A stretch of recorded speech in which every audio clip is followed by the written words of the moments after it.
Imagine you are 12 years old, standing outside your small wooden house in Maryland. The wind is strong and the sky is filled with smoke.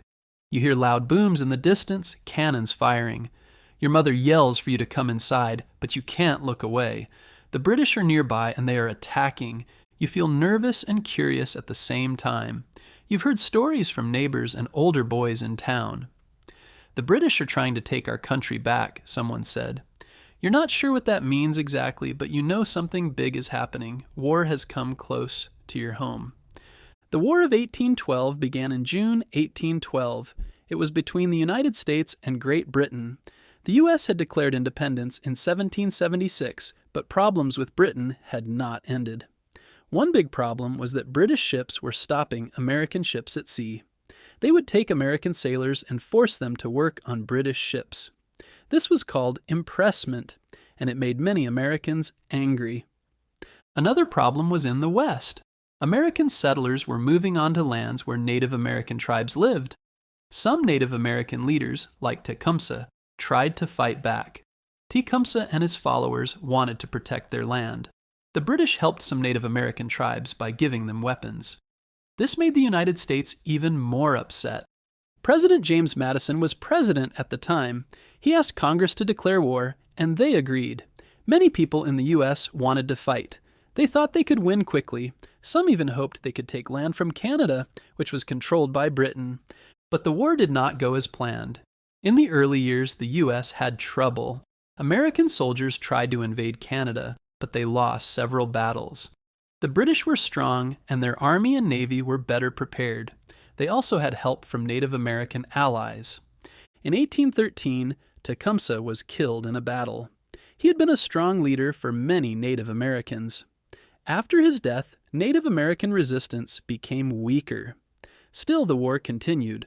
One of the most famous parts of the war happened in August 1814. British soldiers marched into Washington, D.C. They set fire to the Capitol building and the White House. President Madison and his wife, Dolly, had to flee.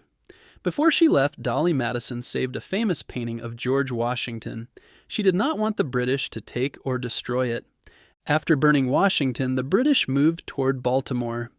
In September 1814, they attacked Fort McHenry. American soldiers were ready. They fired back at the British ships. The battle went on through the night. A man named Francis Scott Key watched the battle from a ship. He was there to try to free an American prisoner.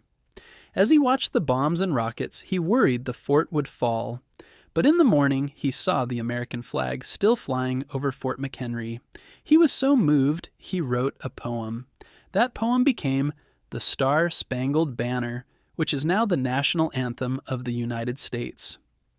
In the final year of the war, the British focused more on fighting France in Europe. But in early 1815, a major battle happened in New Orleans. American troops were led by General Andrew Jackson. They built strong defenses and were ready when the British attacked. The Americans won the Battle of New Orleans. It was a big victory. What many people did not know was that the war had already ended. A peace treaty had been signed in Europe in December 1814, but word traveled slowly back then. The treaty was called the Treaty of Ghent.